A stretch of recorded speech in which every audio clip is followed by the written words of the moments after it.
Hey, Meadowbrooke Church. I am so looking forward to seeing you again. Thank you so much for praying for us. We have spent, I've lost count how many days we've been on the road. We have logged in, I think, over 2,000 miles, and it has been great. We have visited friends, we have visited family. I had the opportunity to conduct several interviews for my book. It has been wonderful, and most importantly, just spending the time as a family together has been so good. We actually lost track of the days. It has been really, really good. It's such a blessing. I wanted to send you a video. I just got into my hotel. I don't know how the vote uh, is gone because I'm shooting this video before your meeting, before the meeting. But I just wanted to encourage you.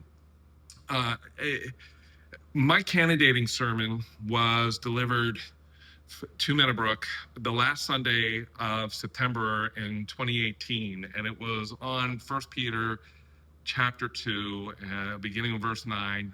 I just want to read it for you. It says, "But you are a chosen people, a royal priesthood, a holy nation, a people for God's own possession, so that you may proclaim the excellencies of him who called you out of darkness into his marvelous light. For you were once not a people, but now you are the people of God. You had not received mercy, but now you have received mercy.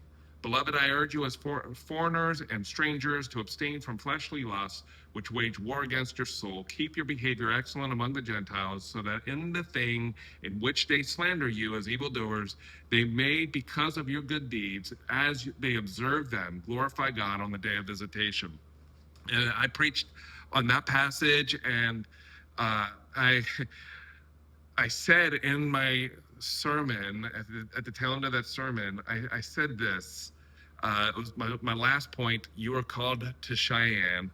I said, Meadowbrooke Church was planted for the purpose of reaching the city of Cheyenne with the gospel.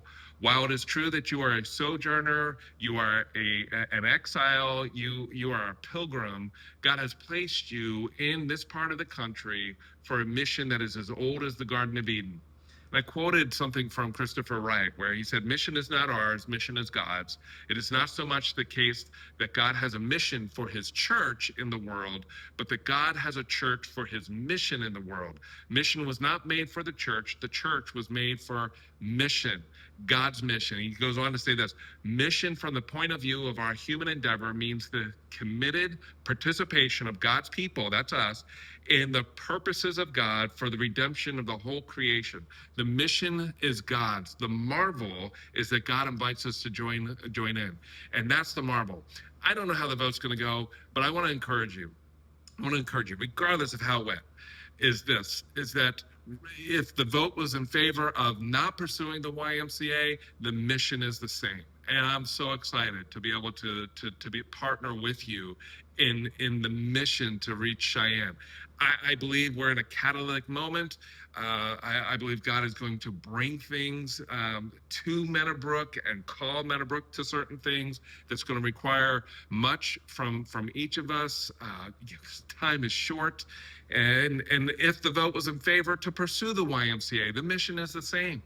And so I am committed to Meadowbrooke regardless of how the vote turns out. I love you as my church family. Our family loves you as our church family. I can't imagine doing mission with anybody else but with you. And I just want to encourage you with those words. Most of you know, or many of you know, that dates, there are certain dates that God has used in a significant way in my life. I didn't plan on I didn't plan on the date being on July 12th, but I did. But I actually kept my mouth shut when I found out that the vote was going to be on July 12th, and so I waited. In fact, I think a little bit before our road trip started, I did share with Ben that the fact that I found it interesting that July 12th was the date that you guys were going to vote on this. As many of you know, July 12th is the day I was hit by the car that God used to win me over to himself, and that it was July 18th that I surrendered my life to Jesus Christ in 1991. And then the first church I was called to was Northwest Baptist Church, and many of you know the story of that. And it was when we decided to sell the building, not knowing how everything was going to pan out. It was July 12th, 2010, that we handed the keys over the First Alliance Hmong Church. It was July 18th that we had our first unofficial worship service. I was ordained on July 18th, 2002. I've joked, kind of, that I think like I probably will go home on July 18th to be with the Lord one day. I wouldn't be surprised. And so I want to share with you that regardless of how the vote went, um, that we are called to be a church family, that we are called to engage in God's mission. And if the vote was in favor of not pursuing the YMCA, then God has something else for us. And he's going to, I believe he's going to use this moment as a catalytic moment to propel us into what it is he wants us to engage in and to do, and what he wants us to change and what he wants us to keep the same. And the same is true if the vote was in favor of pursuing the YMCA. So I just want to encourage you with those words. I ended my sermon, my candidating sermon, with these words. What I want you to know, my dear brothers and sisters, is that our family would like to partner with you in what God wants to do through this local expression of Jesus's bride, to bring the gospel to this city and to be a light in this part of the world. And I'm just as committed to Meadowbrooke, regardless of the vote, as that day that we said yes, that we would come.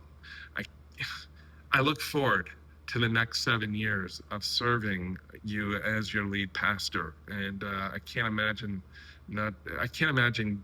not doing it with anybody other or any other church than Meadowbrooke Church. And so I wanted to encourage you with those words. I look forward to seeing you soon, and miss you a lot. And I'm praying for you. I also want to say one thing. I'm loving Pastor Sean Sell's sermon series on Hebrews. I don't think it's a coincidence that he preached on Hebrews chapter 3 today. And I don't think it's a coincidence that he's going to preach on Hebrews chapter 4 next Sunday. God is doing something in and through Meadowbrooke Church, and I'm so excited to be able to participate in what he's doing, and I hope that you are too. And so until then, look forward to seeing you soon. Peace.